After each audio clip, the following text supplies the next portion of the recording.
Il y a quelque chose qui se passe en toi depuis un certain temps. Tu ne saurais pas exactement le nommer. Ce n'est pas une douleur franche, pas une tristesse reconnaissable, pas quelque chose que tu pourrais montrer à quelqu'un et dire « Voilà, c'est ça mon problème ». C'est plus subtil que ça, c'est une sorte de distance. Comme si une vitre transparente s'était glissée entre toi et le reste du monde, sans que tu t'en aperçoives. Tu continues à faire les choses. Tu parles aux gens. Tu ris parfois. Tu vas au travail. Tu ouvres ton téléphone. Tu regardes des séries le soir. Mais quelque chose dans tout ça ne résonne plus de la même façon. Comme si tu regardais ta propre vie de très légèrement trop loin. Comme si tu étais présent mais pas tout à fait là. Tu te souviens de l'époque où certaines choses t'emballaient. Pas nécessairement des grands événements. Parfois juste un film, une conversation, un projet, un week-end à venir. Il y avait une légèreté dans l'anticipation, une espèce de chaleur dans le ventre face à l'avenir. Tu ne savais pas que tu l'avais avant de ne plus l'avoir. Et maintenant tu te retrouves à chercher cette sensation, à essayer de la recréer, à te demander ce qui a changé. Est-ce que c'est toi? Est-ce que tu as fait quelque chose de travers? Est-ce que quelque chose s'est cassé quelque part? Quelque chose d'important? Quelque chose que tu ne saurais même pas comment réparer? Les matins sont devenus étranges. Ce n'est pas que tu ne veux pas te lever. C'est que le geste lui-même semble demander une justification que tu n'arrives pas toujours à trouver. Tu restes quelques minutes dans le lit, les yeux ouverts ou mi-clos, à chercher une raison suffisamment convaincante pour commencer. Et la plupart du temps, tu en trouves une, parce que la vie continue de toute façon, parce qu'il y a des choses à faire, parce que c'est comme ça. Mais il y a une différence entre se lever parce qu'on est tiré vers quelque chose et se lever parce qu'on ne peut pas rester allongé indéfiniment. Tu connais les deux. Et depuis un moment, c'est plutôt la deuxième version. Ce qui te trouble peut-être le plus, c'est que tu ne comprends pas pourquoi. Parce que ta vie, objectivement, n'est pas mauvaise. Tu as des gens autour de toi. Tu n'es pas dans une situation catastrophique. Il n'y a pas eu d'événement majeur, pas de rupture brutale, pas de deuil récent qui expliquerait tout. Et pourtant tu ressens cette chose, ce creux, cette étrangeté, cette espèce de fatigue qui n'est pas physique, ou pas seulement physique, une fatigue qui vient de plus profond, qui ne part pas avec le sommeil, qui ne s'explique pas par un manque de repos. Et l'absence d'une explication claire rend tout encore plus difficile à porter, parce que tu ne sais pas quoi combattre, ni même s'il faut combattre quoi que ce soit. Alors tu commences à te poser des questions, pas à voix haute, pas nécessairement, plutôt des questions qui flottent en arrière-plan de ta conscience pendant que tu fais autre chose. Des questions comme « Est-ce que je suis déprimé? Est-ce que je l'ai toujours été, sans le savoir? Est-ce que j'ai quelque chose qui ne va pas? Quelque chose de fondamental, quelque chose dans ma façon d'être au monde ?» Tu regardes les gens autour de toi et tu te demandes si eux aussi ressentent ça ou si tu es le seul à traverser cette espèce de brouillard intérieur. Et comme les gens autour de toi semblent fonctionner normalement, semblent s'enthousiasmer, semblent vouloir des choses, semblent vibrer d'une façon que tu ne ressens plus tout à fait, tu commences à te dire que le problème, c'est toi.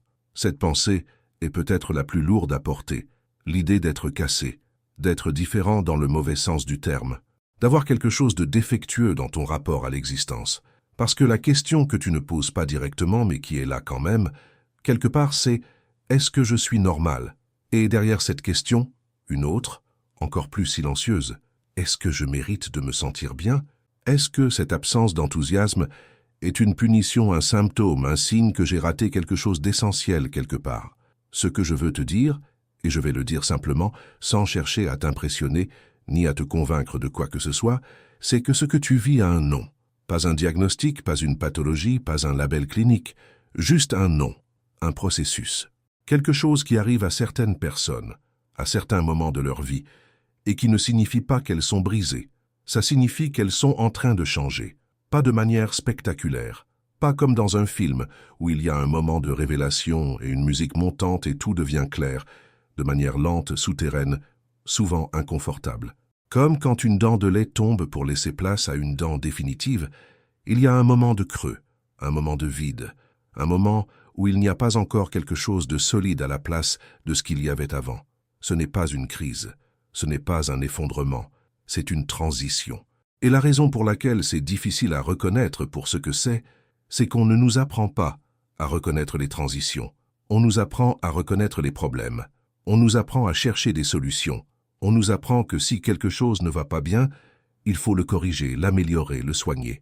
Mais personne ne nous apprend à faire confiance à ce qui ressemble à un vide et qui est en réalité une réorganisation profonde. Personne ne nous dit « parfois la chose la plus intelligente que tu puisses faire, c'est de ne pas essayer de réparer ce qui n'est pas cassé. Pense à ce que c'est que de dormir. Vraiment, quand tu dors, tu n'es pas conscient, tu ne produis pas, tu ne communiques pas. Tu ne construis rien d'apparent. Et pourtant, c'est pendant le sommeil que le cerveau consolide les apprentissages, que le corps se répare, que quelque chose de fondamental se réorganise. Si tu regardais quelqu'un dormir sans comprendre ce qu'est le sommeil, tu pourrais te dire que cette personne perd son temps, qu'elle est inerte, qu'il lui arrive quelque chose d'inquiétant. Tu ne verrais pas tout le travail invisible qui se fait pendant ce silence. Ce que tu traverses ressemble à ça. Vu de l'extérieur, et même de l'intérieur parfois, ça ressemble à une inertie, à un manque, mais il se passe quelque chose que tu ne vois pas encore complètement. Il y a une métaphore que j'aime bien même si elle est imparfaite comme toutes les métaphores. C'est celle du théâtre. Imagine que depuis ta naissance, tu as grandi dans une pièce de théâtre. Non pas comme spectateur, mais comme acteur. Et pas seulement comme acteur, mais comme quelqu'un qui ne sait pas qu'il joue. Tu as appris ton rôle si bien, tu l'as répété si souvent, que tu as fini par te confondre avec lui. Le rôle est devenu toi, ou du moins c'est ce que tu croyais. Et pendant longtemps, ça marchait. Le décor était là. Les autres acteurs jouaient leur rôle. Le public, qui est aussi sur scène, qui joue lui aussi sans le savoir, réagissait comme prévu. Il y avait une certaine cohérence dans tout ça, une certaine sécurité. Puis quelque chose a commencé à se déranger. Peut-être qu'une nuit, depuis les coulisses, tu as entrevu le mécanisme. Tu as vu comment les lumières étaient fabriquées. Tu as entendu quelqu'un parler du script. Tu as compris d'une façon ou d'une autre que l'espace dans lequel tu évoluais était construit, qu'il y avait un avant et un après le décor, qu'il y avait une réalité différente derrière ce qui semblait être la réalité. Et une fois que tu as vu ça, tu ne peux plus ne pas le savoir. Tu continues à jouer la pièce, parce que tu n'as pas d'autre endroit où aller pour l'instant, mais tu joues différemment. Tu joues avec une partie de toi qui sait qu'elle joue, et cette double conscience est épuisante. Être à la fois dans la pièce et en dehors de la pièce. Être à la fois l'acteur et celui qui observe l'acteur. C'est ça en partie ce qui produit ce sentiment de distance dont on parlait au début. Ce sentiment de vitre entre toi et les choses. Ce n'est pas un symptôme de dépression, ou du moins, pas seulement ça. C'est le signe que ta conscience a commencé à se déplacer. Elle n'est plus entièrement absorbée par le rôle. Elle a commencé à percevoir le cadre dans lequel le rôle se joue. Et ce déplacement-là, même s'il est précieux, même s'il correspond à quelque chose de réel et d'important, est déstabilisant, parce que tu n'as pas encore appris à habiter cet espace intermédiaire. Tu n'es plus entièrement dans l'ancien mode de perception, et tu n'es pas encore dans un nouveau. Tu es entre les deux, et entre les deux, ça peut ressembler à du vide. Pense à une peau qui mue. Les serpents changent de peau. C'est un processus biologique nécessaire pour leur croissance. Pendant ce processus, l'ancienne peau devient opaque, terne, abîmée. Les yeux du serpent se recouvrent d'une couche blanchâtre. Il ne voit presque plus. Il se déplace avec difficulté. Il est vulnérable. Si quelqu'un qui ne connaît pas les serpents voyait ça, il pourrait penser que l'animal est malade, qu'il est en train de mourir, qu'il a besoin d'aide. Mais c'est exactement le contraire. C'est précisément pendant cette période d'opacité et de vulnérabilité que quelque chose de nouveau est en train de prendre forme. L'ancienne peau cède pour que quelque chose de plus adapté, de plus vivant, de plus juste, pour ce que le serpent est devenu, puisse exister. Et il y a une autre façon de comprendre ce creux. Ce n'est pas si différent du mécanisme de la dépendance. Pas au sens dramatique et clinique du terme, mais au sens de ce que l'habituation fait au système de récompense. Quand tu consommes régulièrement quelque chose qui produit des pics d'émotion, ton seuil de réponse monte. Il faut de plus en plus pour ressentir la même chose. Et en dessous de ce seuil, tout semble plat, terne, sans saveur. Le monde n'est pas devenu moins riche.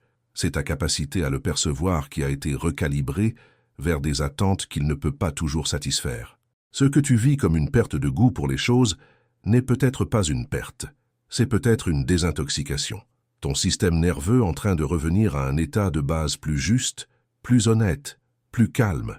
Et dans ce processus, avant d'arriver à un état où les plaisirs simples redeviennent réels et présents, il y a cette période de creux, cette période où rien ne semble suffire, où rien ne semble vouloir te rejoindre là où tu es.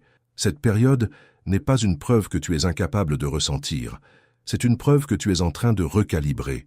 Il y a une chose dont on parle rarement quand on parle de ce type de traversée intérieure, la solitude que ça produit. Pas une solitude sociale. Tu peux être entouré de gens et te sentir profondément seul de cette façon particulière.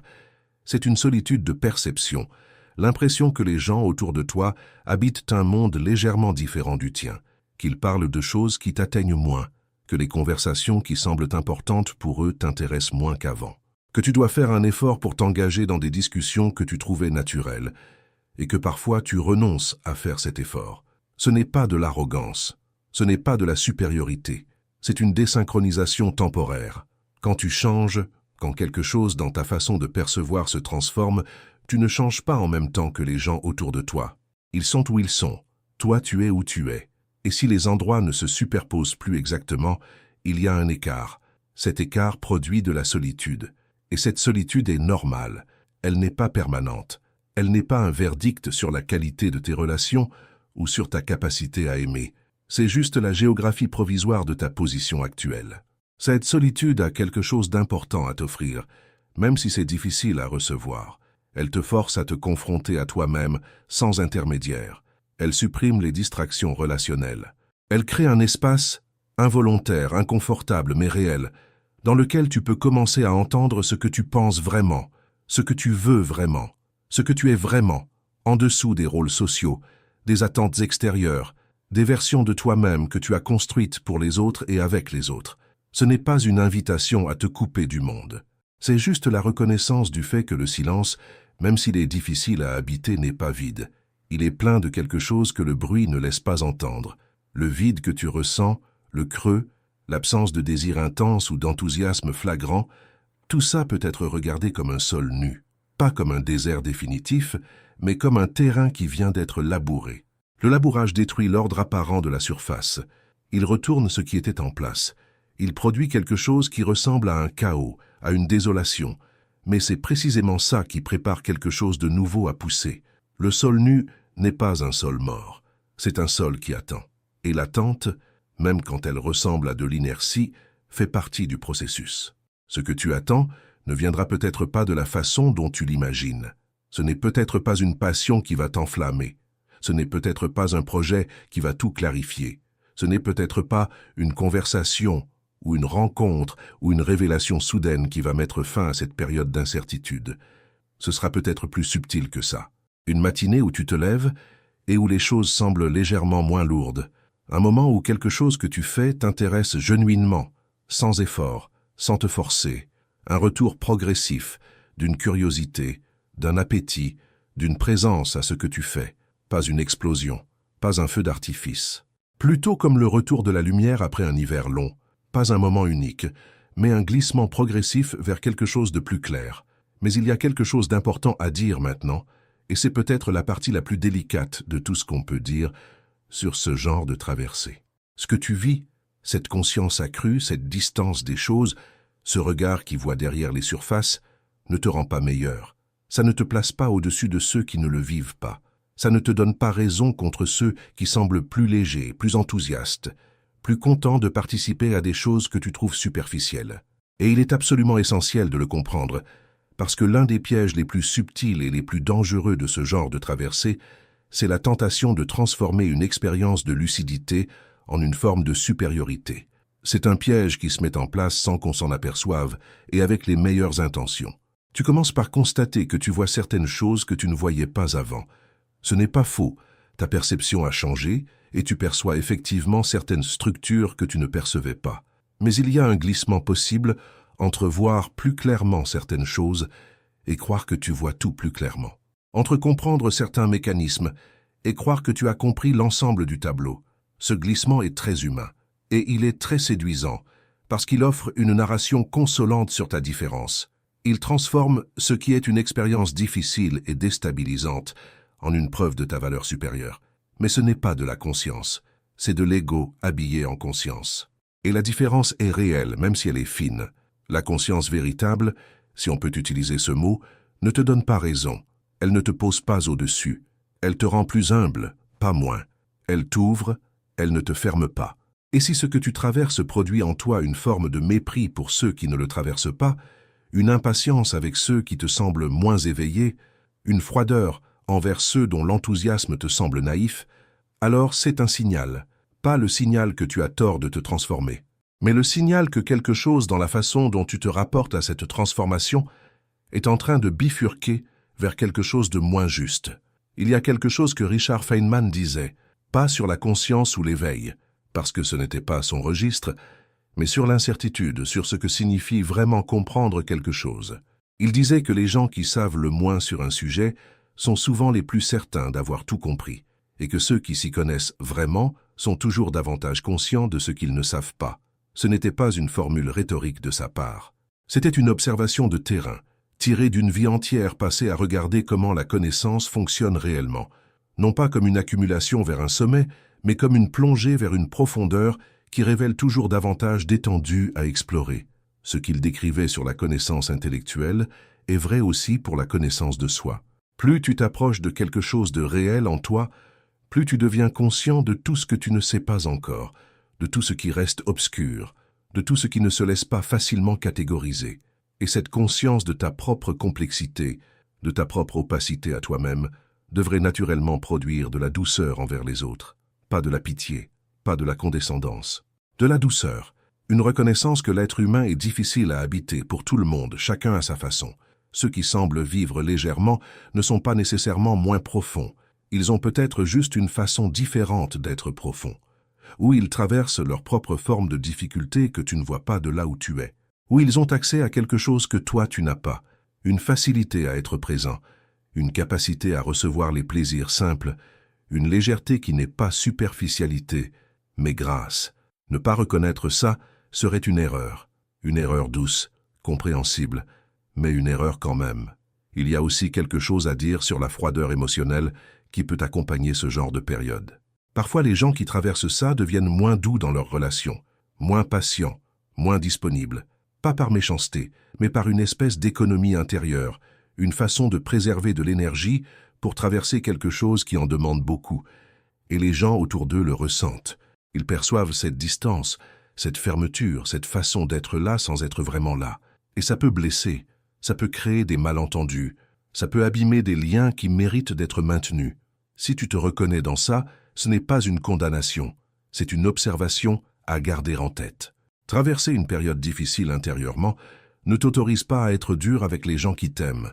Tu n'as pas à tout expliquer. Tu n'as pas à performer une présence que tu n'as pas.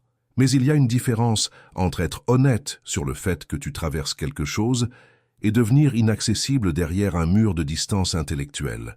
Les gens qui comptent pour toi méritent, même dans ta période de traversée, quelque chose de vrai de ta part, même si ce vrai est imparfait, même si c'est juste la reconnaissance que tu n'as pas toujours tout à donner en ce moment. Et puis, il y a la question de ce qui vient après, de ce que signifie sortir de cette période. Ce n'est pas une question à laquelle on peut répondre avec précision, parce que tout le monde traverse sa propre version de ça, et que chaque sortie est différente. Mais il y a quelque chose qu'on peut dire sur la forme générale de ce qui attend de l'autre côté, si tant est qu'on puisse parler d'un autre côté. Ce ne sera pas une euphorie. Ce ne sera pas une révélation spectaculaire. Ce ne sera pas une version de toi-même que tu ne reconnais pas. Ce sera probablement quelque chose de beaucoup plus modeste et de beaucoup plus réel que ça. Une façon différente de te rapporter au plaisir simple, moins comme quelque chose que tu dois atteindre, moins comme quelque chose que tu dois mériter, et davantage comme quelque chose que tu peux recevoir. Une relation différente au temps, moins cette impression de courir après quelque chose, moins cette tension dans l'anticipation, et davantage une capacité à être dans ce qui est sans constamment anticiper ce qui pourrait être mieux. Il y a une différence entre la joie comme pic, quelque chose qui monte, atteint un sommet puis redescend, et la joie comme état de fond. La deuxième est moins spectaculaire. Elle ne se raconte pas aussi bien, elle ne produit pas les mêmes histoires, mais elle est beaucoup plus stable, beaucoup plus durable, beaucoup moins dépendante des circonstances extérieures. Et c'est peut-être vers ça que tu te diriges, pas vers une vie plus intense, vers une vie plus juste. Ce changement de rapport à la joie est peut-être l'une des choses les plus difficiles à comprendre pour quelqu'un qui n'est pas encore de l'autre côté. Parce qu'on nous a vendu, par la culture, par les médias, par les réseaux sociaux, par une certaine façon de raconter les vies réussies, une version de la joie qui est toujours bruyante, toujours visible, toujours enthousiaste.